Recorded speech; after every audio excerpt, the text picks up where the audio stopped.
Hello and welcome back to the Mindful Living YouTube channel. Happy to have you here joining me for this intermediate to advanced middle splits ground flow. Oh, the elusive middle splits.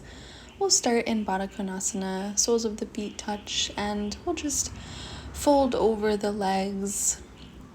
Hands can be either on the knees or the shins or even on the feet as you fold over. If your hands are on your knees, you can gently push down the knees as long as there's no pain, no discomfort of any kind, no sharp pains. There may be a little slight discomfort if your body is tight, but we'll be holding each position for a minute today, and there is about 10 or so different moves we're going to do on the ground. So getting comfortable here, adjusting yourself as you need.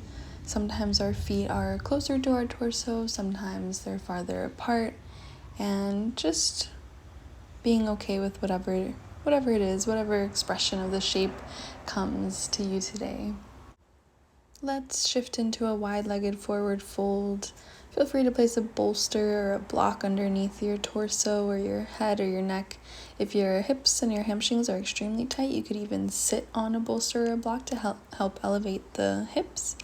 And again, we'll be here for about a minute. And I want you to think about rotating the toes, flexing the feet and rotating the toes backwards. So we're externally rotating our legs. So our quads and our hamstrings, our calves, they're active, they're engaged. Our feet, they're engaged.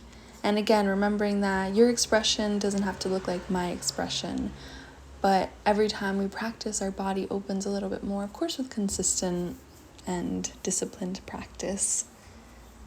And as I speak about in my other videos, breath is very important. If you notice yourself holding your breath in any pose, gently releasing the hold of the breath and allowing the breath to flow freely in the body so that the energy doesn't stagnate, so the energy can also move freely in your body to help open it up, to help relax the muscles. Let's start to come out of this wide-legged forward fold, and we'll shift into a tabletop position. Shoulders are stacked over the wrist, hips are stacked over the knees, and we are going to shift into a half frog pose with pulses. So extending your leg long, left leg long, and pulsing it about 10 times, 10 to 20 times. Engaging that glute muscle. Release the left leg, and we'll find a half frog pose with the right leg bent, and the left leg, the leg that was pulsing, will be extended out for a half split, a half middle split. And again, if you like to place a bolster underneath your torso, you can also do this sitting up and using your hands for support here. But once you've arrived in the position, notice the tension that's held around the knees, both knees and also the glutes, and see if you can take a deep breath and allow the exhalation to relax the body and to soften in the position as we send signals to our nervous system that it's safe to relax in this position, therefore allowing our muscles to increase their length, increase their flexibility. We're here for about 10 more seconds. Remembering to breathe. This is a short middle splits flow. We'll start to come out now. If you need to take any counter stretch, any stretch in between, feel free to, but we'll extend the right leg long in tabletop. And we'll start pulsing that right leg about 15 to 20 times, I want to say. Really pulsing through that right leg, squeezing the glute muscle as you lift and lower the foot. Strong through the arms. Release, and we'll find a half frog on the right side on the leg that was pulsing. So right leg is extended long, left leg is bent at a 90-degree angle, and you can place a bolster or a block underneath your torso here. And relax the body. Again, coming back to the breath. Notice if you're holding it, if you're tensing up the muscles around your knees or your glutes or even your face. Seeing if you can take a moment to relax them. Even take a moment to visualize yourself already in full splits. Even while we're in this frog, just start to imagine what it feels like, what a full middle split feels like in your body. And not only visualizing what it feels like, but visualizing what it feels like to take the steps, to take the action that it takes to get to a middle split or to get to any goal for that matter. A few more breaths here. And start to push up. Again, taking any stretches you need in between if you're feeling tight or stiff. Let's shift into a standing wide-legged forward fold, lifting through the chest, flatten the back, and exhale, fold over the thighs, allowing the torso to fall towards the ground. Crown of the head reaches for the floor. Hands can grab either ankle and help to draw your torso down towards the ground more. Play with the positioning of your feet. Sometimes your feet need to be a little bit wider if we're less flexible, and then our feet can be closer together if our head or the crown of our head is closer to touching the ground. Our toes are turned in and our heels are turned slightly out. Not exaggerated, but this helps with balance. We use our toes to help grip the ground for stabilization. And if you notice that your weight is heavily in your heels, seeing if you can shift weight forward so that it's balanced and equal across the entire foot. So it's balanced from the heel all the way to the toes. And you can always readjust, lifting into a flat back, adjusting, shifting forward, and then folding forward and dropping the crown of the head towards the ground. Of course, remembering to breathe. Again, feel free to visualize what a middle split looks like for you. We'll come out of a wide-legged forward fold and we'll come into a modified pigeon position. So our right leg is parallel to the top of the mat, left leg is bent at about a 90-degree angle behind us, and making sure the hips are square to the ground so you're not leaning off onto one side. Walk your hands forward, coming onto the forearms or onto a block or bolster, and allowing your torso to rest as close to the ground as it can. So whether that be staying on your forearms or walking your hands out so your arms are outstretched in front of you. Again, bringing awareness to the hip space, noticing if you're holding tension there and seeing if you can relax the area around the hip, the area with the muscle of the glute and the muscle of the hamstring, the quad, seeing if you can relax that whole area. Soften your body towards the ground. Still your mind if you can, coming back to the breath, even as we're working towards a goal. We take those moments of gratitude to appreciate exactly where we are in our practice. Slowly begin to rise, coming up and off that right hip, lengthening through the torso. We'll take a counter stretch, swing the left leg around, right leg extends long, left ankle comes to the outside of the right leg, and we'll take a twist here.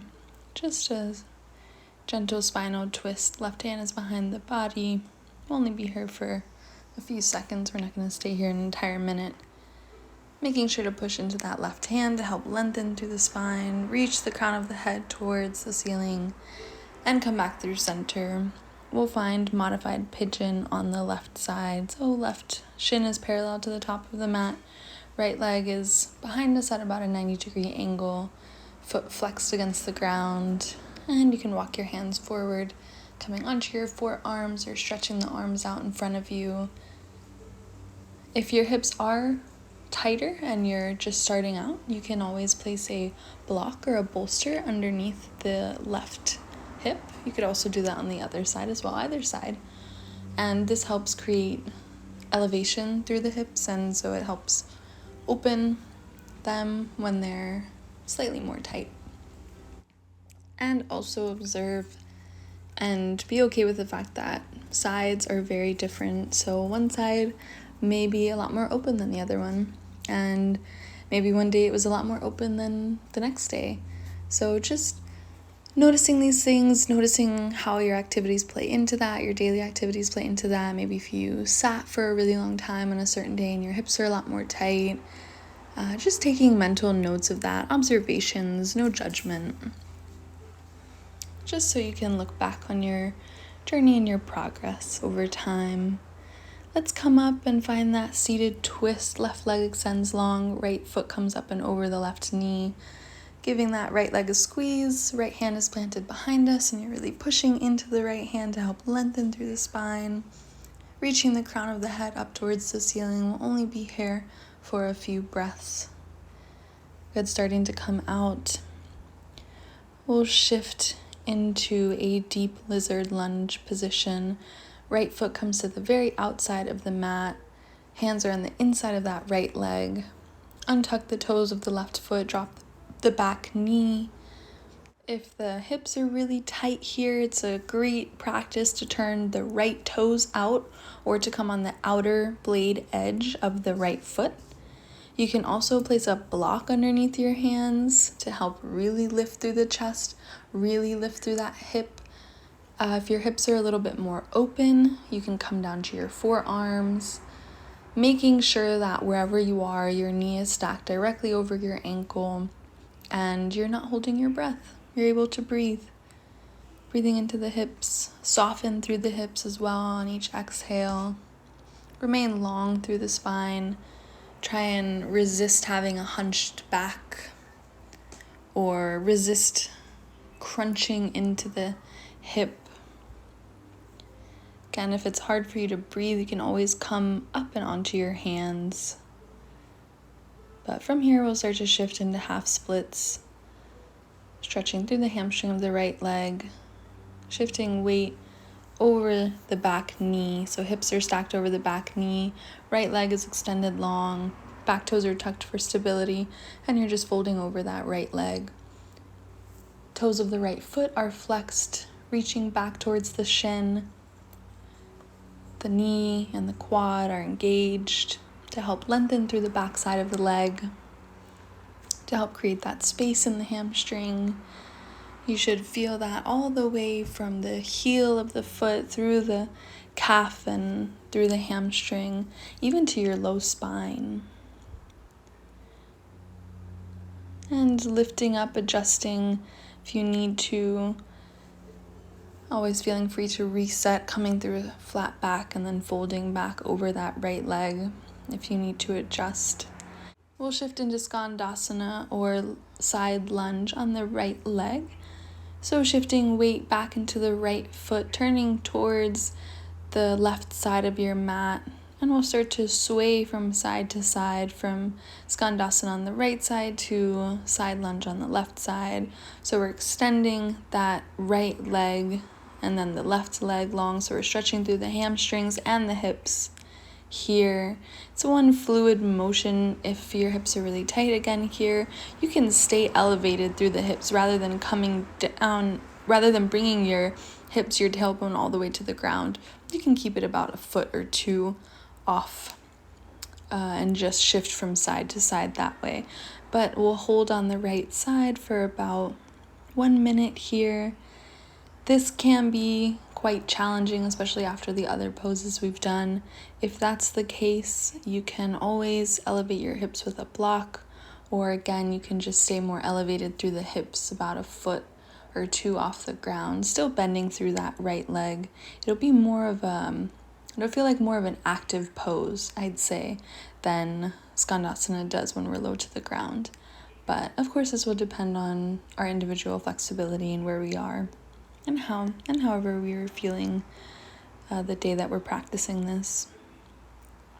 And if you end up practicing this flow more than once, you'll notice that days are different. Our flexibility shifts. Some days we're tighter than others. And that's completely normal and completely okay. Let's switch sides We're going to find a deep lizard lunge on our left leg, this time towards the back of our mat. So left knee is stacked over that left ankle. Drop the back knee and untuck the toes. Sink your hips towards the mat. If you have tight hips, you can turn the left toes out or come onto the blade edge of the left foot. Feeling free to stay on your hands here. Place a block or a bolster underneath the hands for elevation, or to come down onto your forearms. Making sure that wherever you are, you're not crunching into the spine or the hips, that breath can flow freely, and that you're creating a line of energy from the tip of the right toes all the way to the crown of the head. We'll be here for a few more breaths. Notice if you're holding tension around the knee or the hips, around the glutes, and seeing if you can soften with each exhalation. Noticing if there's tension in the mind. Let's shift back into half splits on the left side. Extend the left leg long. Shift the hips over the back knee. Flex that left foot, drawing the toes towards the shin, and drop the crown of the head towards that left leg, towards the ground, trying not to round through the spine. The left leg will be engaged. The foot will be flexed. And wherever you are, relax the crown of the head towards the mat. Allow that stretch to permeate from the toes, through the shin, through the calf and the hamstring, through the glutes, to the low spine, to the center of the back, to the shoulders and the neck. Adjusting if you need to, coming to a flat back and then folding forward over that left leg. And we'll shift into Skandasana on the left side for a minute hold here, same way that we did on the right side. Adjust the positioning of your foot if you need to, sinking the hips towards the ground. Right foot is flexed, we're extended through that right leg, stretching through the hamstring, bending into the left knee. Hips are reaching for the ground. You may have to adjust here. You can always put a block underneath your hips. You can lift your hips higher than mine are here. Again, remembering that sides are always different. My left side is much tighter than my right side, and this is not painful, but I'm definitely having to breathe through this side a little more than I do on my right side. Notice if you've tensed up the face, started to draw the shoulder blades and the shoulders up towards the ears, and see if you can relax them. Just as a transition, we'll come into a wide-legged forward fold and stretch the hamstrings out, releasing through the hips here. Just for a moment, dropping the crown of the head towards the ground, creating space between the vertebrae of the spine. Weight is evenly distributed among the toes and the heels. And we'll come into a goddess pose. So turn the toes out and the heels in now, and you'll sink your hips towards the ground. You can place the palms of your hands on top of your knees. There's actually a marma point or an energy center here on both the middle or the center of the palm of your hand and the top of your knee. And when you place your hands there, you're connecting these two marma or energy centers. And so we're dropping our hips towards the ground. We're sinking our hips, and this one may be a burner. We'll be here a minute, same as the other poses. It's our last one before we go into our middle split. Notice if you're drawing your shoulder blades up your back, which I started to do, and so just make a little adjustment. You can sway from side to side gently if it starts to burn. And just remember to breathe. Last breath. And we'll come into our middle splits now. So wherever you are, Again, your expression does not have to look like mine. Coming into the deepest expression you have for today. Placing a block. If you're very high, maybe placing a bunch of pillows underneath your hips and walking your hands forward. Trying to make sure that too much weight is not in your hands and in your torso. You will, if you're how I am, there will be weight in your torso and the top of your body, but you want to make sure that you're not lifting too much off of the legs and that you're still letting the bulk of the stretch be in the hamstrings and the quads and the glutes. And you're just using the ground for support for your torso. You can also do this sitting up, but we'll stay here for a minute. Again, remember not to push yourself too hard. Definitely challenge yourself, but don't push yourself to the point of pain or of extreme discomfort. Make sure you can breathe. Make sure you can relax your body. And this is where we will end for today. So let me know how this practice worked for you, if it helped you get closer to your middle splits, and feel free to watch it up to once a day to help get you to your goal. Sending you love and hoping it's a beautiful day wherever you are.